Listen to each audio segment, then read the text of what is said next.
बिहार के लिट्टी और चोखा के मुरीद वजीर आजम नरेंद्र मोदी के साथ साथ पूरी दुनिया है, लेकिन सिर्फ लिट्टी चोखा क्यों?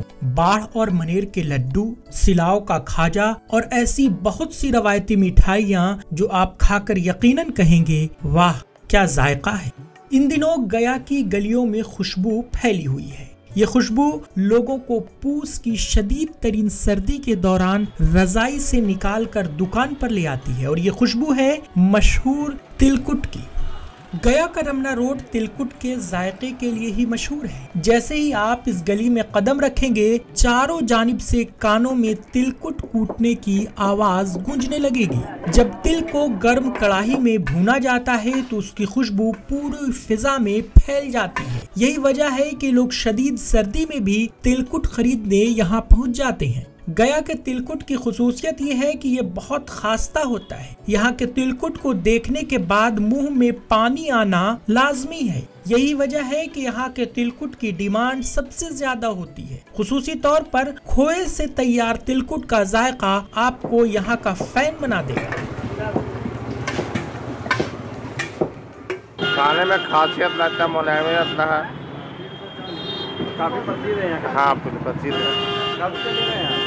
हम 3-4 साल से तो ले रहे हैं जरूर, पहले नहीं रहते हैं। हर जगह में खास तो है ही, मुलायमियत रहता है, खास्ता रहता है, खाने में टेस्टफुल रहता है। आमतौर पर गया में पूरे साल तिलकुट दस्तयाब होता है, लेकिन दिसंबर से फरवरी तक इसकी फरोख्त सबसे ज्यादा होती है। यहाँ से रियासत ही नहीं बल्कि पूरे मुल्क और बैरून मुल्क भी तिलकुट भेजा जाता है। गया में तिलकुट तैयार करने का तरीका कई 100 साल कदीम है। रमना रोड के गोपी साव को तिलकुट बनाने के लिए याद किया जाता है। गोपी साव के बाद उनके बेटे और फिर उनके बेटे, इस तरह उनकी औलाद आज भी इस कारोबार से वाबस्ता है। गया शहर में इस वक्त 200 से ज्यादा तिलकुट की दुकानें हैं और 5000 कुंबे के तकरीबन 20,000 अफराद इस कारोबार से बिलवास्ता और बलावास्ता जुड़े हुए हैं।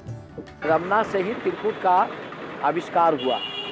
यहाँ थे जकारी महाराजा और गया में गयावाल पंडा सब, ये सब बहुत धनाढ़ होते थे और ये तिलकुट पसंद करते थे। उन्होंने ही तिलकुट को प्रोत्साहित किया।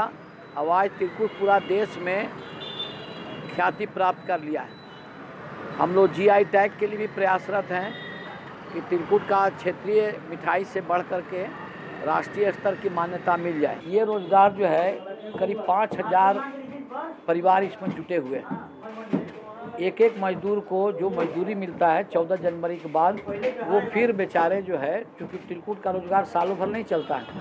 तिलकुट जो है सरकार चाहेगी, मार्केटिंग व्यवस्था करेगी।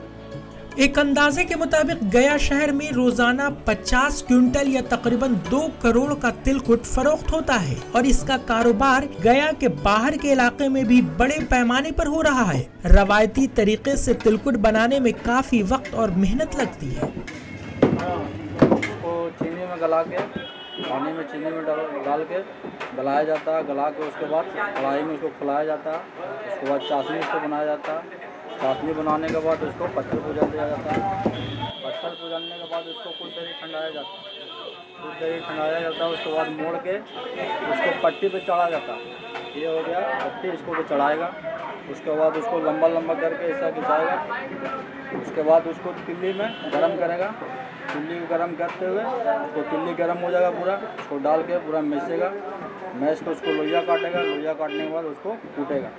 कूटने के बाद उसको पैक करके हमारे यहाँ गया में मुख्तलिफ किस्म के तिलकुट दस्तयाब हैं। वहीं इस साल बाजार में शुगर फ्री तिलकुट भी फरोख्त हो रहा है। टेस्ट तो यहाँ गुड़ वाला, चीनी वाला, खोआ वाला है और रैबरी है, सेंटेड रैबरी होगा, ठीक है।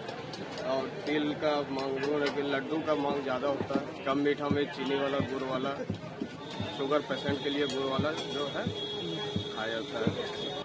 गया में तिलकुट का कारोबार सैकड़ों साल पुराना है, लेकिन बदलते वक्त के साथ यहाँ के कारोबार भी जदीद होते जा रहे हैं। बहुत से दुकानदार ऑनलाइन तिलकुट की बुकिंग कर पार्सल के जरिए पटना, रांची, दिल्ली, कोलकाता और हैदराबाद समेत मुतअद्दिद शहरों में तिलकुट भेज रहे हैं। जोमेटो जैसी ऑनलाइन कंपनी के साथ करार कर भी तिलकुट फरोख्त किया जा रहा है। तो फिर इंतजार क्यों? बस एक कॉल कीजिए और डाकिया चीनी या गुड़ का तिलकुट लेकर आपके दरवाजे पर पहुंच जाएगा। Bureau report, ETV Bharat. 24 घंटे खबर लगातार देखने और पढ़ने के लिए डाउनलोड करें ईटीवी भारत ऐप।